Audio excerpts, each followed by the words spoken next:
Tubadde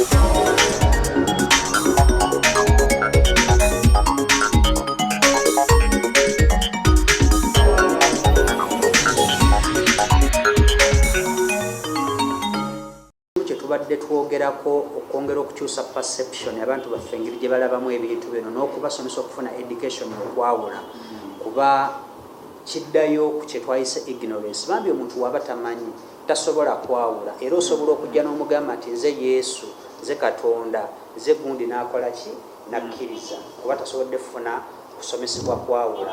Kati mu kino ebintu bye tutaddewo ku muntu ayinza okuba nga yalikooko mu dynamics nga bwogambye ne different projects wanasobola okufuna enjawulo nti eri yali oba oliawo Kkampuni naye ng'egamba nti erina coin naye nga mu butuufu tebalina blockchain.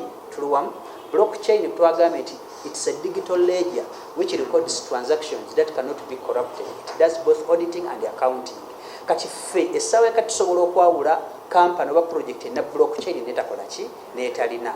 Abantu abasinga babeera kati nga boolaba abantu abali mu circles nti leeta ssente oleetayo abantu bwe bati tugenda kukuwa bwe tuti oba onfuna naye nga tebalina product nga utfono tulina sawa zino kati tulina coin gye bayita DM tulina exchange weri eri live era ebaddewo okuva 2018 nga tugikozesa oba onfuna nga bagikozesa. Kati enjawulo gye nnyinza okuwaako bali tebaalina nnyo kintu kye batunda wabula kwali kuleetayo banno baleete ssente bwe ziti buli zibaleeta ofunako bwoti. Tuliwamu yensonga lwaki tulina physical presence eno mu kwongera okulabika nti tuwa abantu confidence and trust wano tetupangisa gano maka gaffe. Kati teri muntu asobola kukwata over like $5 million n'agula awantu nga wano nga anoonya kubeerawo myezi nga 6 mwaka gumu abbeko abantu ssente akole ki agende nebye tukoze okufuna amataka mu operate nege tuli okwongera okulabika nti tukola ki tufuna. Kati ekyenjawulo omuntu asobola okubeerawo naye nga talina nnyo ene physical product